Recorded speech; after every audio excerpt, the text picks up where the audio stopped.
get home. Just like that. Boom. Was I gone 5 days or something? My sunglasses fell in the water. It was blazing sun off the water, and that white hull above my eyeballs feel like they've been sandblasted or whatever. And it was a lot of fun yesterday. Michael from Alberta, one of our gang here, rolls the dice, flies all the way out to Vancouver Island from Edmonton, rents a van to drive in the logging road, gets jammed up in the highway blockage we had because of a forest fire.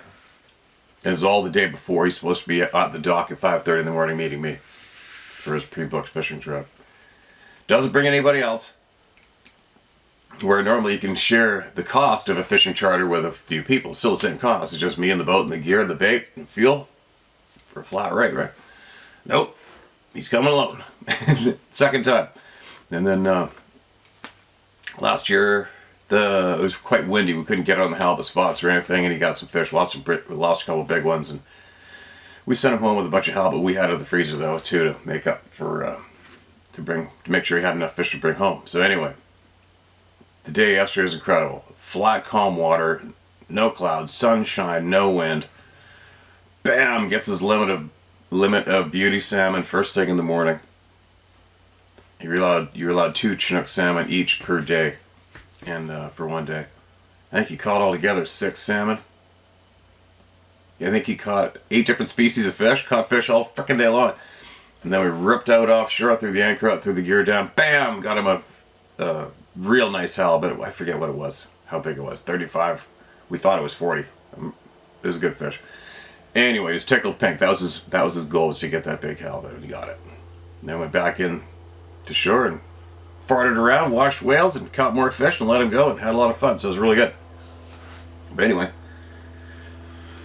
my day started at 4 o'clock yesterday morning, and then I came home to a house full of kids, little kids everywhere, teenagers everywhere, people everywhere. Lots of fun. It's so hot, it's stupid. But anyway, gotta get some voices heard, and I gotta get knowledge shared. The audio on the boat kind of sucks for me. I don't like that. It sounds like you're talking in a hallway on the boat. I guess there's no way out of it, but it works though, right? I have to go back there tomorrow night.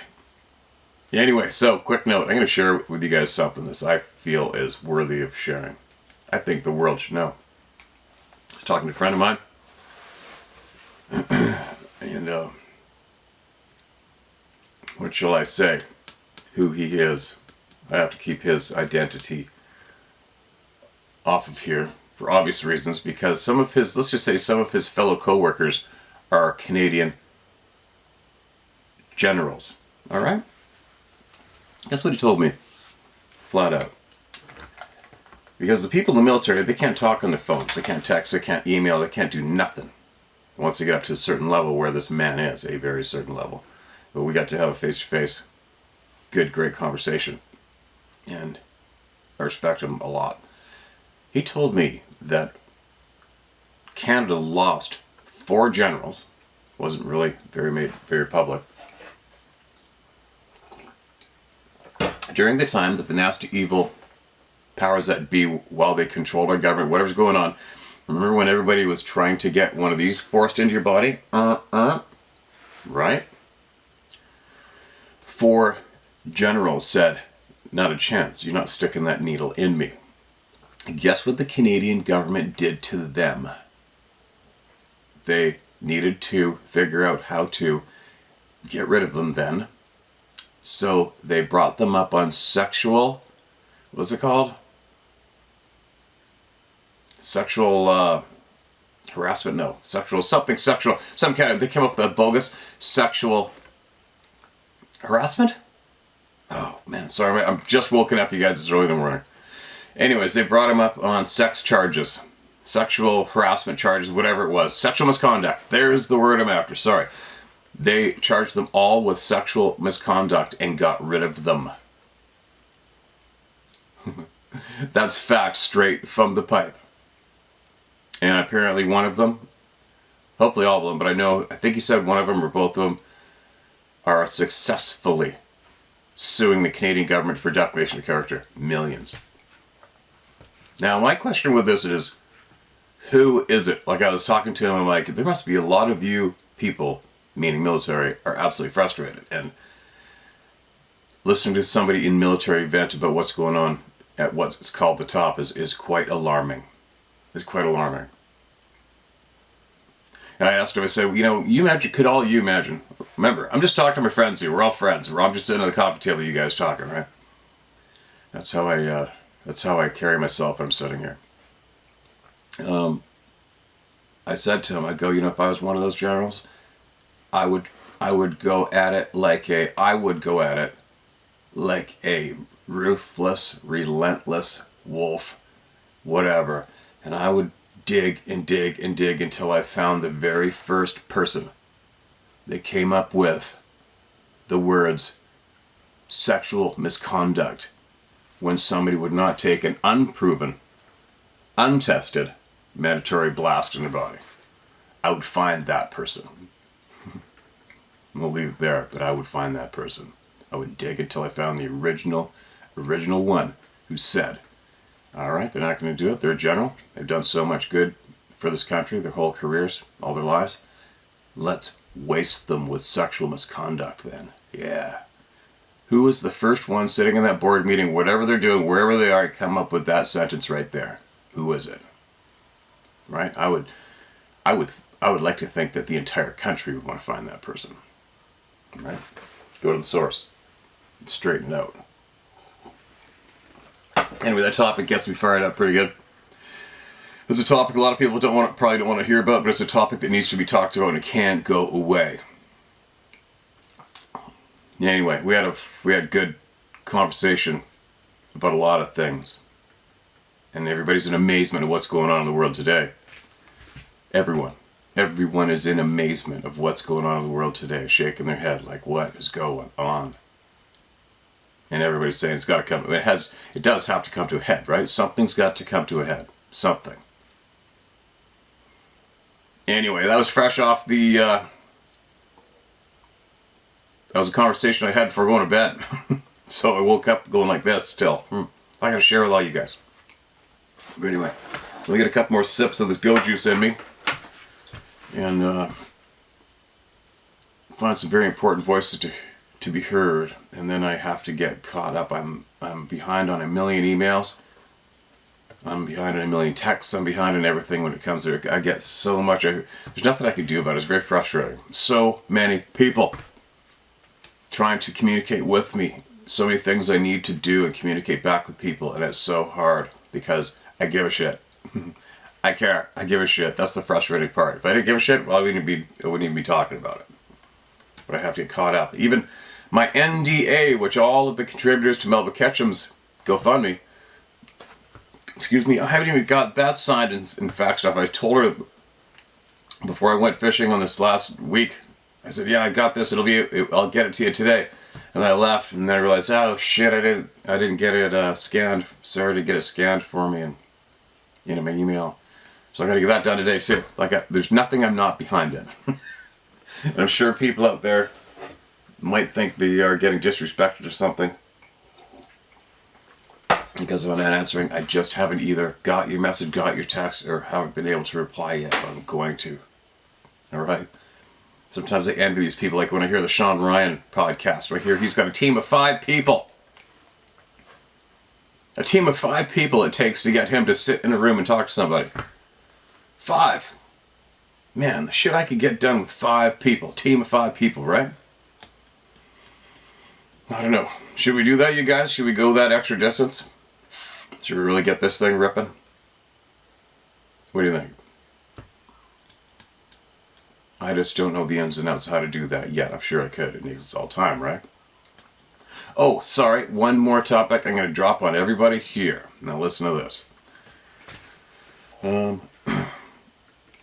There's a lot of channels out there, probably every single one of them, they have sponsorship money, right? Sponsorship. They promote products. And they'll read off, you've all heard them, they'll read off whatever. There's some gold place that seems to be common. A lot of podcasts are pushing something gold, place to invest in gold, and everybody's reading off that in their video when they're talking to everybody. Whatever, all kinds of different products. And I remember I said out loud that I needed to get a power source to power my internet and my laptop when I go into the middle of frickin' nowhere this year. Well, the company emailed me, and they have some kind of power source. They build these things. I use some kind, all different sizes of units for being in the middle of nowhere, or even rural homes or camps or whatever. And they emailed me to ask me if I wanted to collaborate, and they give me one of these things, and then I would have to integrate these videos into my videos here to you guys, right? Promote the product. And then there's some kind of a code in case you want to buy one. So, I've never done it before, and just so you guys know, I probably receive, I don't know, because I look at it as garbage mail, because I just go past it in my inbox, but I probably receive maybe, I don't know, 10, 20 offer emails to collaborate and promote products on this channel to you guys a week, easily. I've never replied to one, just so you know. But anyway, I'm thinking, so I emailed them back, and I'm thinking, okay, well, I guess why not? Why not? Because if it is a good thing, why would I not do it? And they said that they would offer me up one of these units for free, and they're worth a few bucks. So if that is an answer to my problem, which I haven't figured out yet, is to get power source to the internet and to my laptop while in the middle of nowhere, so I can share live with you guys and keep this ball going and show. I mean, that'd be crazy. I don't know if anybody's ever done that. Live streamed from the middle of frickin' nowhere on one of those epic places on the planet. That needs to be done. So what do you guys think? Should I do this? But what it means is that you guys are going to have to hear me or see a video promoting the product in these videos. Maybe one or so. I don't know. I even know how many. But I emailed them back, and I said, okay, well, this is what I need to do. I need to power this, power that, recharge video cameras, recharge GPS. And they emailed me back again. It was legit. And I said, yeah, well, we've already watched your channel. That's why we really would love to collaborate with you and your audience. And they said, we have a Canadian warehouse, and we'll ship you this one. This is the one we suggest. Let us know what you think. And I haven't replied to them yet. So I'm dropping on you guys, because we're all big family friends here, right? So there. I'm thinking I'm going to do it. I will try to read the comment section in this video after this, so you guys let me know your thoughts. I think they wanted a 6-minute video or something, but I'm not doing that. I don't give a shit who it is. I'm not going to sit here and talk 6 minutes about some stupid product. I shouldn't say that. Any product. And I know a bunch of you are probably going, well, you just babbled for 15 minutes. Right? I know. I'm babbling right now. There you go. Tell me what you think. Should I collaborate with this product, this energy power source, this power source for my remote cam? It just means I have to put a video for it in here. All right. So it's kind of funny. I wonder how many channel hosts ask their subscribers if it's okay if they collaborate with a product or not. Holy shit! I'm babbling. I just woke up. I'm behind about a month and a half in sleep. And now it's time to get to the important voices, which is the people. And don't forget what I share at you about the Canadian military, and if you feel so, share that information with somebody who might want to hear it, because it's very important to talk about this shit. Alright. What do we got here? We got a screenshot. Sometimes people send me screenshots of comments from underneath the video on YouTube. Yeah, listen to this. Here's a screenshot from Brian Lindsay posted this. Steve, your program is riveting. Keeps you on the edge of your seat wanting more. I have experienced an encounter as several of my friends and acquaintances in my surrounding community have. I've lived in a special place in eastern Oregon called Hell's Canyon and Wallowa Mountains area since 1975 when I was 16 years old. I'm now approaching 62 years of age. I have logged the woods and hunted this area ever since. There was a lot of activity in this area in the 80s and 90s, sightings and encounters, from good, reputable, good people and friends during this time. When we as people in the community talked or mentioned our experiences with other locals, we were of course laughed at and ridiculed. I was kicked off of a website that was supposedly interested and welcomed stories about Bigfoot in the Northwest for commenting about a story that someone told about a good friend of mine. I thought, screw you guys. I was just trying to clear up some inconsistencies in the story that was being shared, as there was some disinformation about the encounter. Anyhow, as a good successful hunter and outdoor enthusiast, I have noticed a decline in stories and encounters of these beings in this particular area since the late 90s. That's interesting. Most of the activity now seems to be north of us, around the Enterprise area. North into Washington State throughout the Blue Mountains. I'm wondering why the activity of these beings has shifted out of our area and farther north. Is it past wildfires? Is it human activity, which in my opinion hasn't increased that much in this area, as it is pretty vast? God knows it's not from declined habitat, as Oregon doesn't log shit anymore in this state. Really? No way. I didn't know that. Anyway, feel free to comment and or use my name if shared. Maybe you'll get some of my buddies and people in the community to share their experiences they've had but didn't have a platform in which to do so. Thanks for all you do, Steve, for bringing this topic to light. All right. I don't know. I really am not the guy to ask about what they may do or their activity patterns here on the planet. I wouldn't have a clue, man. I don't know. Yeah, I do know, I remember Dave told me he went up to where Ron Moorhead recorded those Sierra sounds, and there's mass wildfire up there. But guess what?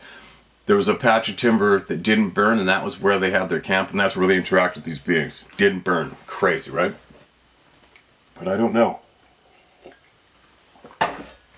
Who knows why they randomly show up here or there or not anymore? Because think about, how about this one? How many people have we heard from who have say, quote, I've hunted this valley all of my life for 40-something years and never see anything like this, and then one day, end quote, right? Or how many times we've heard about people, we lived in this ranch, we worked this ranch, my parents worked this ranch, my grandparents, and my great-grandparents, and nobody ever saw or heard of anything like this, and next thing you know, it's standing there in our pasture looking at us. Random, right? So, why were there no sightings or activity in those generations before that day? I don't know. And could have been a wildfire not too far from there before things started happening on the property? Maybe, I don't know. I haven't a clue. So there you go. How's that for a confusing answer, man? I don't know. From what I understand and what we've had shared with us, I do not know how a forest fire could affect these beings, these people, from being anywhere. I don't know. Does somebody have that information? I think possibly. And will I be hearing that information quite soon? I'm pretty confident I will be. So, but I'll keep you posted with whatever I can share through me to you as time comes, as time passes here. But I do know that people who know a lot more than me are planning on sharing everything they got with all of you. What a confusing morning this is, probably for a lot of listeners. I hope it's not too confusing. Now, let's get back to hearing some important voices. I've been babbling like a complete idiot this morning. Sorry. First time, I was 12 and our family traveled a lot. We were staying in the Washington Mountains, Wenatchee National Forest, doing our after-supper chorus, taking the dishes to the river to wash, my sister and I chit-chatting. I happened to look up, and there was something watching us while it was walking away. It was gray in color. Not a solid gray either, a bit white. At first, it didn't dawn on me. Then my sister and I ran back to the campsite scared, and we left the dishes at the river. We told our mom. She laughed about it. You guys are just seeing things. But later said, I believe you girls. I know I didn't sleep well thinking it's out there. I told this story to others. Same. Said it was a bear or a mountain man. Whatever. What we saw, it was a Bigfoot. Much later, we had to go into town for some supplies. Mom and her boyfriend hid some stuff in the woods and covered it with tarps. We had unexpected car trouble that left us in the town of Wenatchee for a while. When we were able to make it back to camp, we went to get the stuff left behind. It had been looked through. The TV had a broken screen. The screen itself. Everything else is okay. And some other stuff scattered around the area. We didn't stay long after that. Thank you, Steve, for telling your great stories. Sincerely, Mel. All right. Thanks, Mel. Thanks for the area location. What happened? I wonder what's up with the hatred for the TVs. Can't really blame them, I guess, right? They probably realized nothing good comes from that screen. I'm guessing. Well, previously, before the people got to have a voice on the screen whenever they felt like it. Alright, what's this one? Excuse me. These are recent. This is recent. Bigfoot is listening to you. It's the title of this email. No doubt. Greetings. Been listening to your channel a lot lately and enjoy the stories. But I've been thinking. I bet the word about your channel has traveled so much that it has gotten to Bigfoot himself. I have a feeling you're a hit with them, and when they see you coming out to the world to sit down on a stump to read people's stories about themselves, that they creep down the mountains in herds and sit down behind large trees and boulders and listen in on your stories while enjoying a little mountain snack. Excuse me. They'd be like, yep, that was me that day throwing rocks, or yeah, that was my cousin who screamed at that hunter from inside his cave. Or even, man, do we really stink that bad? I had no idea. There you go. You never know. Well, we do know. Yeah, they do. I've been listened to 100% for sure. I've been watched 100% for sure. If it's shit thrown at me, 100% for sure. And that's all I need to happen to me while I'm out in the middle of nowhere sharing the voices. There's a title, Follow Up and More to Share. Hi family, it's Lori Harris from Virginia. I first wrote in about seeing not one but two hairy giants at my sister's farm. Since that time, I've been trying to convince my family about their existence around our area. I have 4 older sisters, 3 of which live within a 5-mile radius of me. My son lives about a mile from the farm where I had my sighting. That being said, things are happening around our houses. I stayed at my son's house to babysit my 2 grand puppies for 5 days. Steve, I was scared, I'll tell you. Staying there at my son's, I could look across the fields and see the start of my sister's property. I knew they were there. The feeling of being watched freaked me out. The first night went with nothing out of the ordinary. The second night I noticed a whistle from the woods and later a smack in the house. I asked my son if anything weird happened at his house, and he said that his wife was out walking the dogs and heard a laughing. They also had something trying to open their back storm door in the middle of the night. He said the dogs wouldn't come out. These 2 dogs are big. One is a Staffordshire Terrier and the other a Great Pyrenees. He said he couldn't see anything but black hair, and his head was above the door. Basically, the torso was what he saw. I had warned him about the hairy men, and I think he didn't believe, he does now. Grabbing a shotgun, he told it he would kill it if it tried to come in and it left. My sister, who has the farm, saw a red glowing orb in the pasture one night last week, around October 24th. She drove to the area where she saw it, and it disappeared.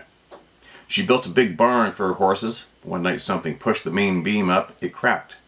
The height of this barn is like 10 foot or more. She also didn't believe me, stating the bear thing. I have experienced these beings around my house, as I told you in my last text.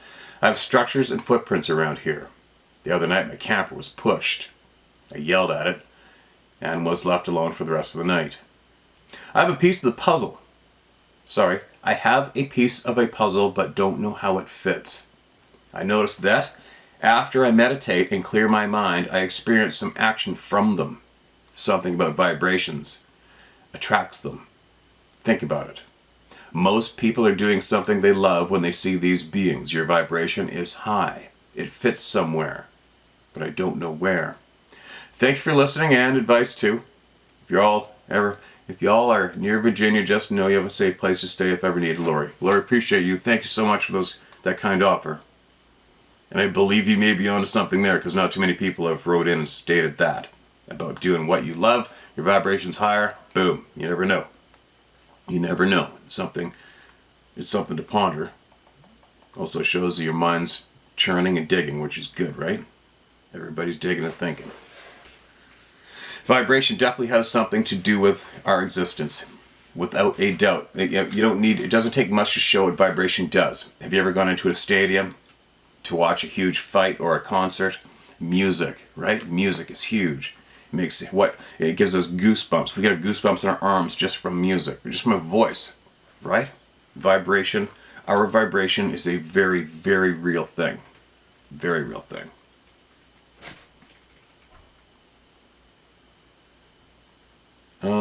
Cooge. Cooge again. Our law enforcement kick-ass officer from the East is titled 192 MHZ Knock at the Door. Steve Cujo here, just a quick follow-up. I tried to post the app info in comments section for your episode twice, but nothing ever posted. Also, people in there are saying it was a 162 megahertz, MHZ megahertz, is that what it is? Not 192. What's up with that? Purposely misdirecting? More, quote, don't look there, look over here, end quote. Bullshit? If it is, F them.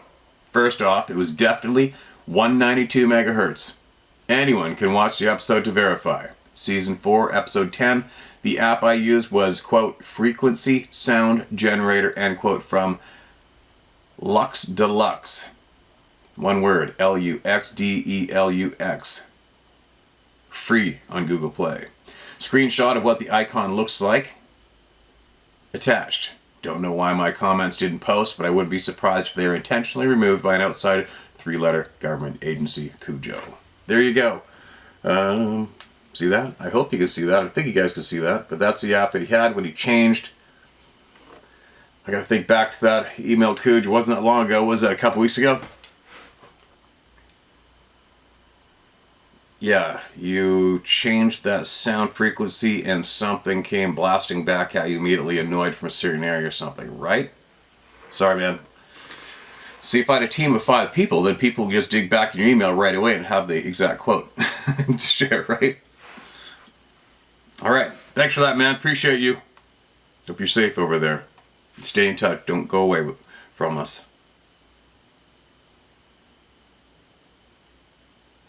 Okay, what's this one?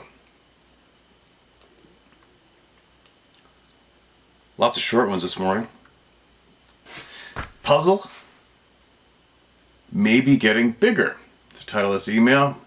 Steve, I've been learning more about these beings from the round table. My puzzle is not that these beings exist. We know they do.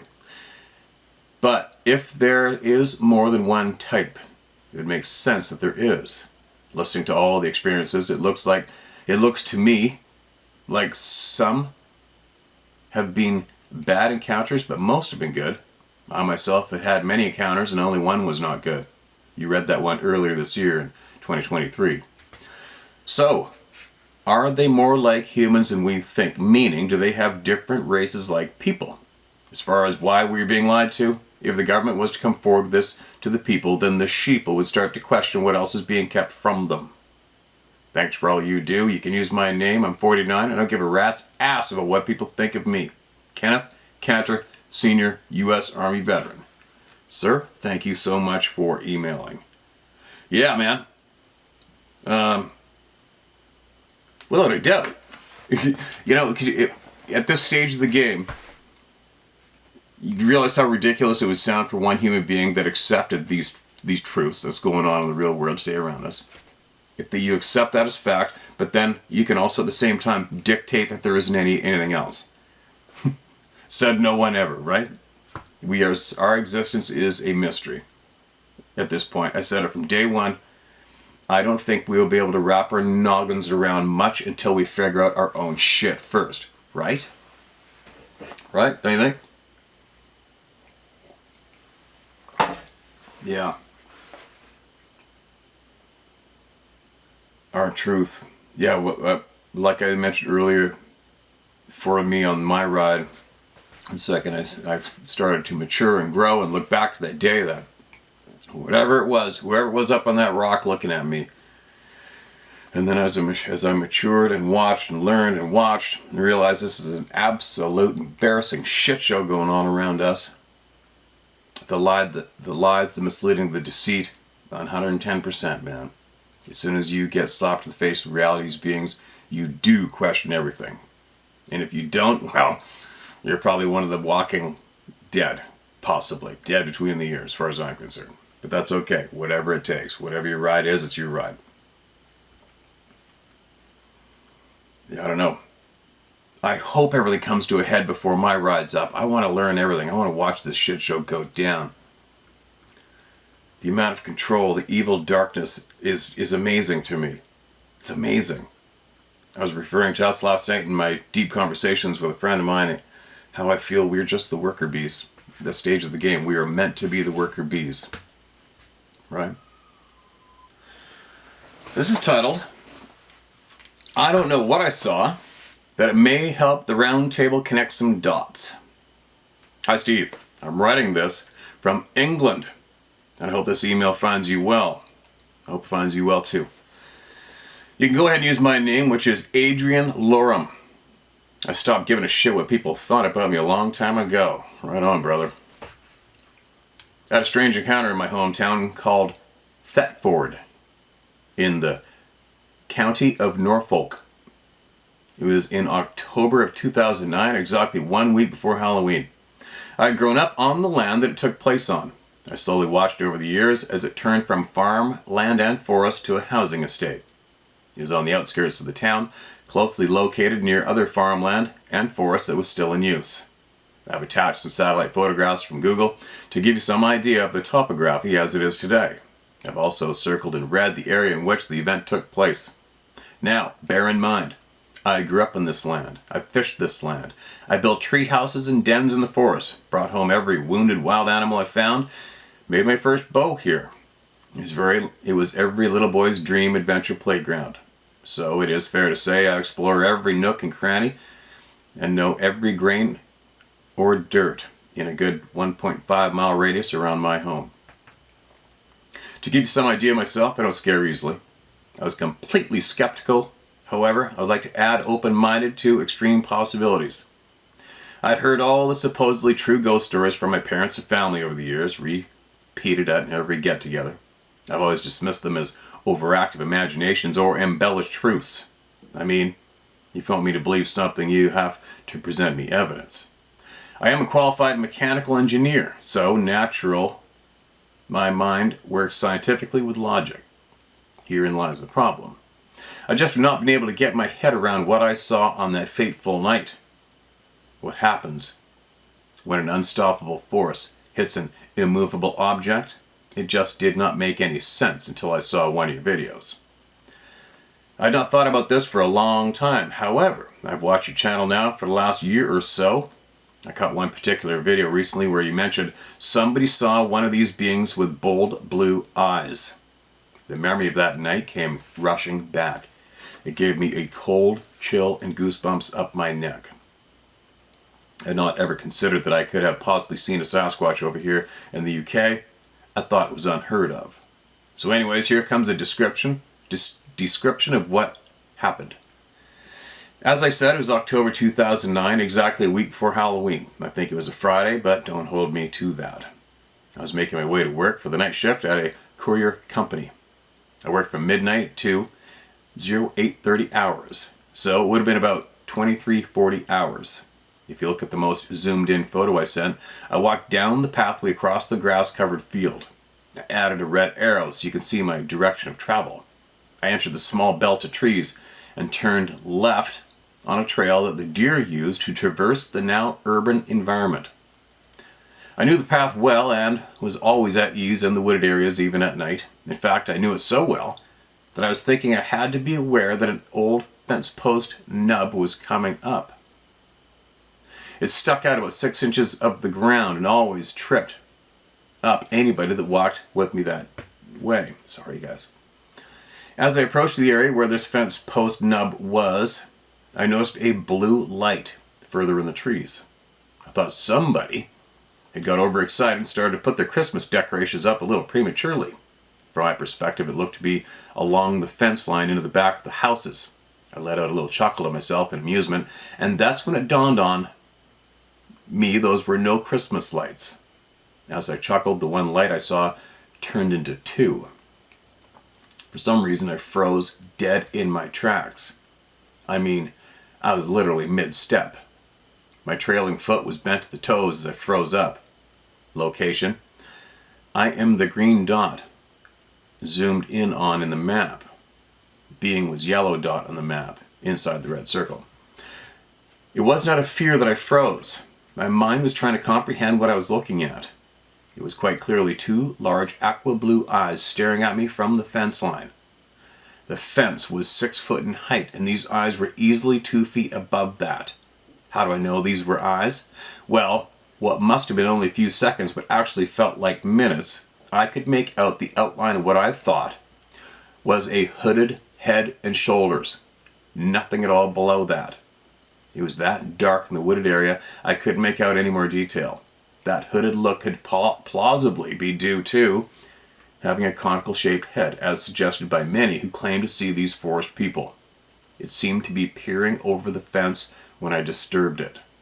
Now, here's the important bit that absolutely blew my mind and left me running for my sanity's sake. Once I realized I was looking at something that was staring right back at me, fight or flight kicked in. The moment I thought, what the F am I going to do here? This being sunk down into the ground about 4 feet, then fell backwards and turned into a black mist that quickly dissipated. This took place in about 1 second of time from sinking to dissipating. At this point, I started to run towards my exit from the trees just a few meters away. I'll be damned if I didn't trip over that fence post nub and nearly fell completely over. Apparently this amused the being I just saw, because out of a bush about 3 feet away from me was like what I can only explain as a nasal snicker. Somebody makes you laugh when you have a drink in your mouth. Just like that, but very loud. I hightailed it out of there and was completely perplexed by what had happened. So, my conclusion is that, excuse me, if what I saw was a Sasquatch type creature, then that may give you and the round table some idea of how they are either appearing, disappearing, or traveling. I honestly do not know what I saw that night, and I've given the best description I can. Now, I never had considered it being a Sasquatch type creature until you mentioned the blue eyes. Since then, I have found that we have had numerous sightings of what they are calling the Thetford Wild Man. These being documented for the last 50 years or more. Really? No shit, eh? Why had I not heard of it until now?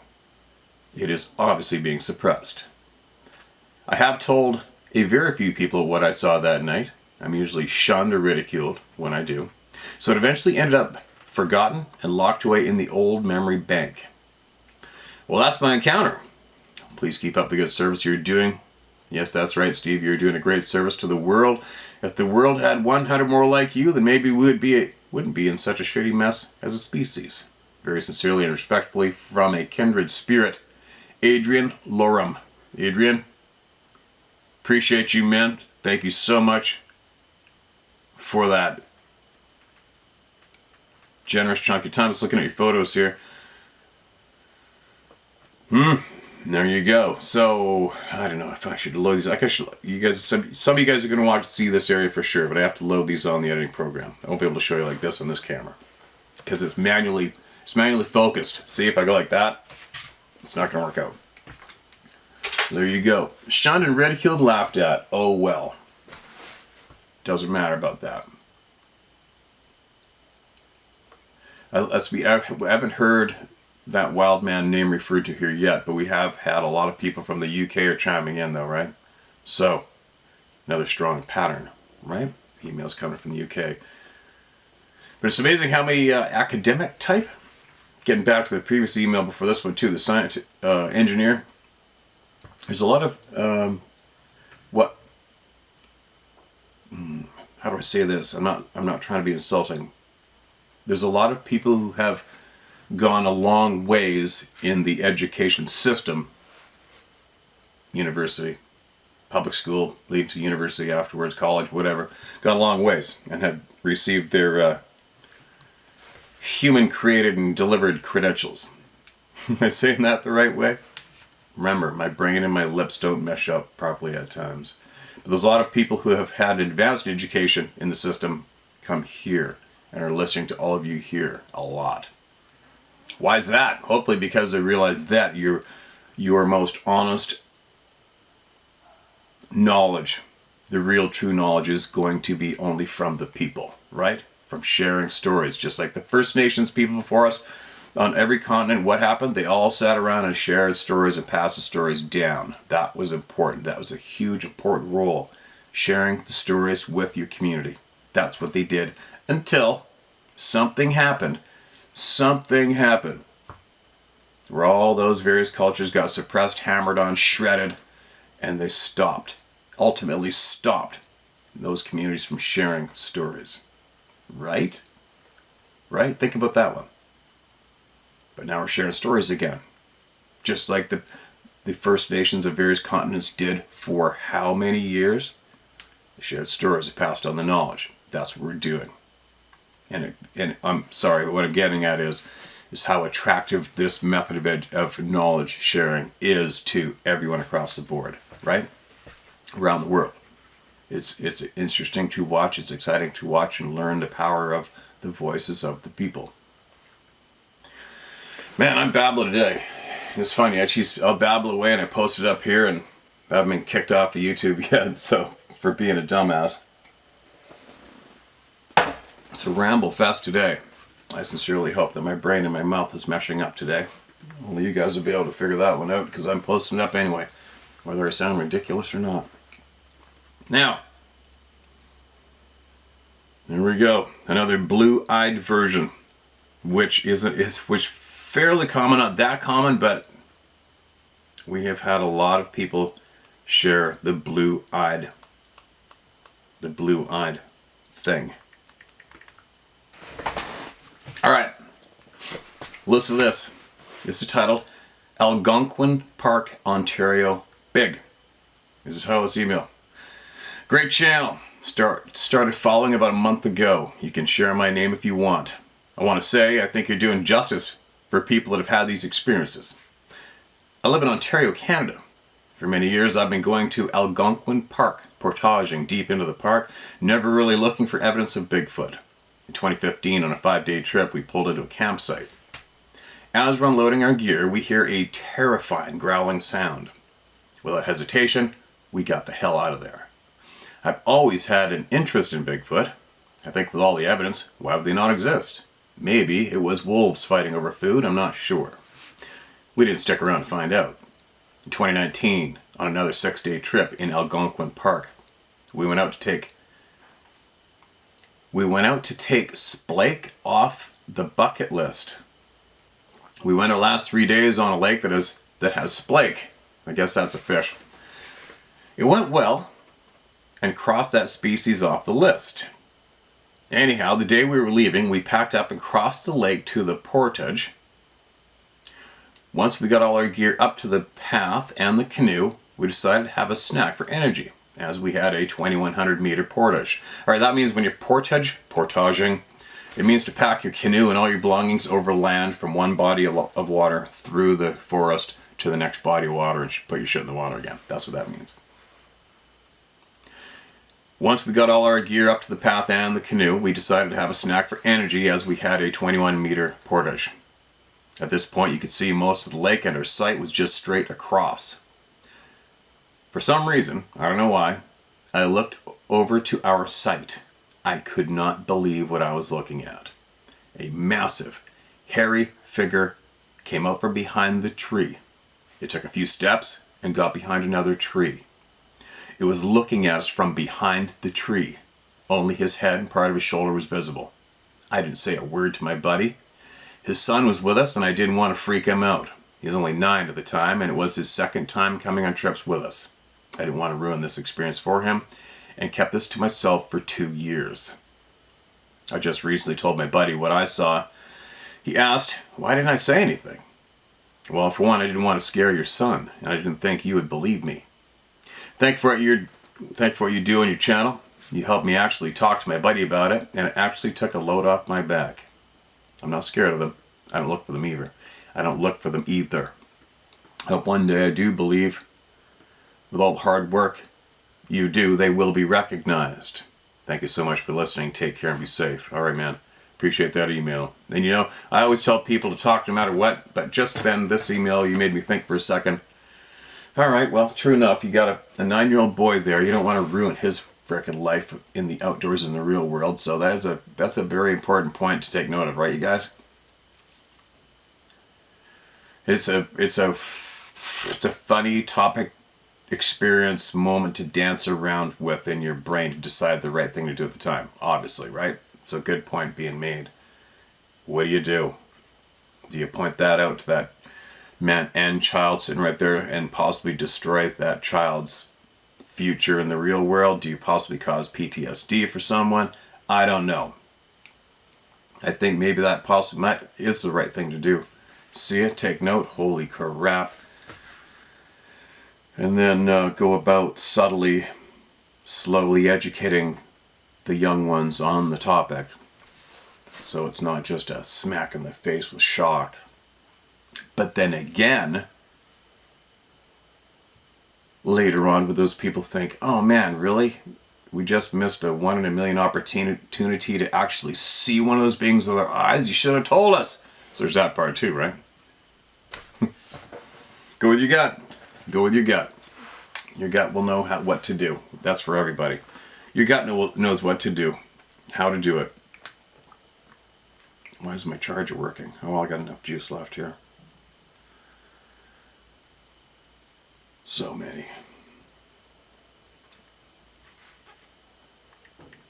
Here's another one. 2 stories, one from Kentucky and one from Idaho. Hope I haven't read this. Hello, Steve. I have 2 true stories for you today. One is mine, and the other happened to someone I know. Let me start off by saying, unlike most people who send you emails, I'm not an outdoorsman, hunter, or fisherman. I grew up in Cincinnati, Ohio, and the Kentucky side of Cincinnati. Now, I live in a tourism-driven beach city in Florida. The farthest I've been away from another human or from civilization was probably driving on the highway in Alabama on my way to Florida. I've driven that whole route. Needless to say, I haven't spent much, if any, time in remote areas. My story happened in Ellesmere, Kentucky when I was 12 or 13, about 9 years ago. Let me first say, Ellesmere, Kentucky is a suburban, honestly pretty ghetto, neighborhood, and you can drive to downtown Cincinnati in 10 minutes if there's no traffic. This will tie into my story. Here it goes. My friend / neighbor was staying the night at my house. There's a small creek called Bullock Pen Creek at the bottom of the hill I lived on. It runs through suburbs until draining out into a lake. It's pretty hidden by trees on both sides, and you wouldn't know it. And you wouldn't know it was there. And you wouldn't know it was there unless someone showed you. My friends and I would often explore this creek in the middle of the night just for fun. This night was in the summer, and the moon was shining bright. My friend and I messed around in the creek, as usual, then proceeded to make our way back up the hill. The entrance to the creek that we used was in somebody's backyard, and we were walking through their yard and back to my house. I looked behind me and saw what I thought it was the silhouette of a large man standing in the entrance that we just came from. I now realize it wasn't a silhouette because the moonlight was shining on him. And it was actually just a large, black, human-shaped figure. I didn't notice this at the time because as soon as I noticed it, I looked away and tried to make it look like I didn't see them because I thought it was a man trying to sneak up on us and didn't want him knowing I saw him. There's no commas in this. I had my hand and my knife ready to slice the MFer to hell and back, and I didn't tell my friend so it wouldn't scare him. As we made our way back up the hill with houses on each side of us, we continuously hear a single high-pitched whistle every 10 to 30 seconds coming from behind the houses to the left of us, and it seemed to follow us up the hill. And we even heard it once outside the window once we got back inside. I've heard this whistling behind the houses before, but never thought much of it. Honestly, never thought much of that situation until I started thinking about it again recently. The strange thing to me is, if this was Sasquatch, not saying it was, then how and why the hell did it get to a suburban neighborhood outside of a huge city? Definitely possible to stay hidden traveling in the woods from a rural area to where we were, but it doesn't seem to make sense. This reminded me of another time. Two of my lifelong friends who are brothers, known them since we were 7, also said they saw a, quote, Yeti, end quote, at the exact same entrance as they're walking up the hill and through the person's backyard, just as me and the other friend were. This was in the winter, and they said it was white or covered with snow. They seemed genuinely scared, and I believed them. This also reminded me of the neighborhood legend of the, quote, banshee, end quote, that lived in the creek due to the strange high-pitched screams people would often hear coming from down there. It's all kind of starting to come together, isn't it? Now for the second story. This is told to me by my manager earlier today. He's the second highest up manager in the building and a very genuine and honest person. He grew up in Washington and Idaho. So today I said, quote, "You're from the Northwest, right?" End quote. He says yes. So I casually asked, "Have you ever seen Bigfoot out there?" To which he very casually replied, "I have actually." So of course I asked him what happened. He said that one night they were camping near an old silver mining town in Idaho. I believe he said Frog Town or something that sounded like that. He said that all night something was throwing golf ball to tennis ball sized rocks at their tent. That's big rocks. And just general area. And one hit his cousin in the head. They didn't think much of it. They didn't think much of it, said not too many people, right? The next day they were out hiking and walked into a huge clearing with a tree line surrounding. He said they looked across the meadow, and at the other side was a huge Bigfoot. And he said it was the most terrifying experience of his life, and that he hasn't actually told anybody. Keep in mind, we were in the middle of work and there was other associates walking by, so this is pretty brief. I didn't get the chance to ask him many details, like what color it was, if he got a good look at it, or what happened after he saw it. Let me know if you'd like me to ask him for more details. I know these aren't the most colorful or exciting stories, but every story counts. Yes, they do. Every single one counts. And it just goes to show how many people have really experienced these beings. I only asked him because I remember you saying to just ask around. You'd be surprised how many people have come in contact with them. Right? Considering he's the first person I asked, I was pretty surprised, but also not at the same time, considering I've fully accepted the fact these beings are living beside us. Thank you for everything you do, Steve, and feel free to share this if you'd like. Thank you for your time. Blank, blank. Okay, blank, blank. Send this video to your manager. Let him know that there is literally hundreds of thousands of people in the world today around him who've seen the same thing and they're demanding answers, all right? And we're all here in one big happy family. Safe place. It was a pretty long one. I'm going to do one more. I'm going to share one more. Yeah, make sure you share. Share the video with your manager. And hopefully that person will email us at sharemystory@howtohunt.com and share up their knowledge with us. Alright, one more. I think I'm going to get ripping. This is titled Dirt Biking. Hi, my son turned me on to your site. Thank you so much for doing what you do. I'm not sure when you lost Mac, as the videos do not show up in chronological order, but as a past horse owner, my dad had a horse named Mac, and that was my son's favorite. Feel your pain. Alright, thanks. That was a little while ago now. This may be long, but I'll try to keep it as short as I can. I grew up in a very small town in northwest Colorado. I grew up hunting, fishing, snowmobiling, and remote camping, using only horses, while enjoying God's world. Thank you for saying we're all part of this wilderness, as we are. I too am tired of the lack of common sense and bullshit. My experience happened when I was around 12 years old, We had an old, tiny camper that we could take out to the beautiful wilderness, which also served as our playhouse and sat by the horse corral on our ranch. My parents used to foster kids, and I was in the camper with our foster brother and my younger sister. We were sitting at a tiny table, coloring in our coloring books. Excuse me. We were probably coloring for 30 minutes or more when the camp trailer, probably 12 feet long, began to shake so violently that our crayons rolled off the table and was rolling back and forth on the floor of the camper, literally rolling from wall to wall. We heard a loud scraping from underneath the trailer as this was happening. My father's quite a jokester, and I felt he was probably messing with us. The fear started when I looked out the window and saw both of my parents and my 2 other siblings up by the shed. The violent shaking was still occurring. I was wondering if one of the horses had gotten out. Nope, I could see all of them in the corral with no ability to reach the camper. The crayons were still rolling back and forth from wall to wall, and all I knew was that I had to get out. As a 12-year-old girl, I was not thinking of my sister or my foster brother. I threw the door open, and I can remember the trailer shaking back and forth violently. I jumped out as far as I could and ran up to my parents about 100 yards away, screaming that something was trying to attack us. My little sister and stepbrother were not far behind. My dad came down to the camper and looked everywhere. There were no marks on the trailer, and he said it must have been a skunk or raccoon. I'm telling you, it was not a small animal. As the trailer shook so violently, I didn't think my dad could have even done that. He's 6'3", 220. Fast forward many years. I was a police officer for 12 years, then became a paramedic firefighter for the past 18. Like I said, I grew up hunting and working in male-dominated jobs. I'm not a sissy girl by any means. I never believed in ghosts until my own experiences that are not suitable for this conversation.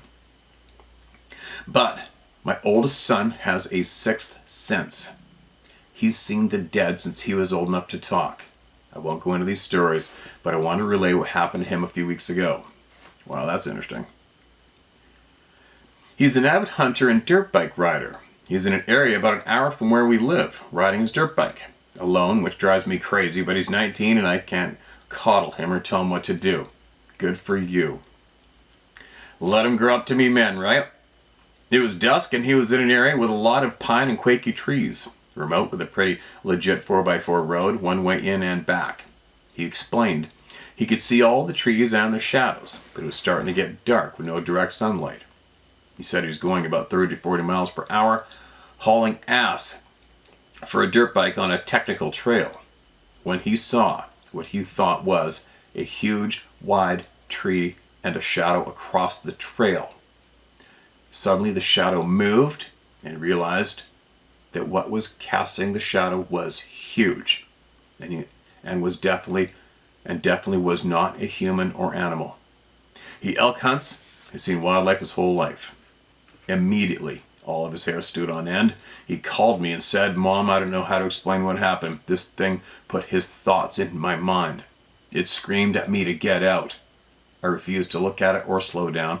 I hit the gas and probably went faster than was safe. I just knew I had to leave the area immediately. This conversation was when he told me about your site. Since he's gotten back, he had been researching what this thing could have been, and because of you, has been educated on what is out there. Are they tied to the spiritual world? I don't know. I do know there is something bigger than us out there. And a email, and yes there is, and are they tied to the spiritual world? Without a doubt. Without a doubt. They're not rutting monkeys migrating and surviving off fish and berries. They aren't. But anyway. Another member of the Club of No Return arrives, right? I wonder how many people are in this club. What's your guess? Has it done hundreds of thousands? Is it in the millions? Is every single human being on the face of the planet a club member and just doesn't know it yet? Who knows? Anyway, share my story at howtohunt.com. I think this is probably a long one. I don't know. It feels like I've been in here a little while. So what do we go over today? The 4 generals, Canadian military generals, being dismissed with sexual misconduct charges because they wouldn't accept the forced poison in their body. We covered that. Also, what else? Your thoughts on the collaboration, inserting a collaboration video into my videos to receive that remote power creating item for my remote trip. I should probably do it, right? I'll email them back today. And what else? I'm not sure if Melba watches my videos daily or not. Probably not. She's so loaded up with information, it's crazy. I'm racing in to get my NDA to her right now. So the first thing I'm going to do, make sure it gets done. And then what am I going to do? Got to do my laundry, visit, get stuff done around here, spend time with everyone, and then I'm going to leave tomorrow evening to go back to the boat to guide. And we are going to have Jeff, our friend from where I was previously living, who blew himself up, and his son. And his son is at a face-to-face. And maybe, possibly, his son will share with us what he experienced, and maybe he will share with us if he has spoken, and many of his schoolmates have had experiences too, because that is right in the heart of the most activity I know of in BC firsthand. And he goes to school with a lot of First Nations kids too, so who knows what he knows. We're going to find out, and hopefully catch him a bunch of fish. There you go. My babble is over for today. And I'm sure many of you are going, thank God. Right? All right. Back shortly.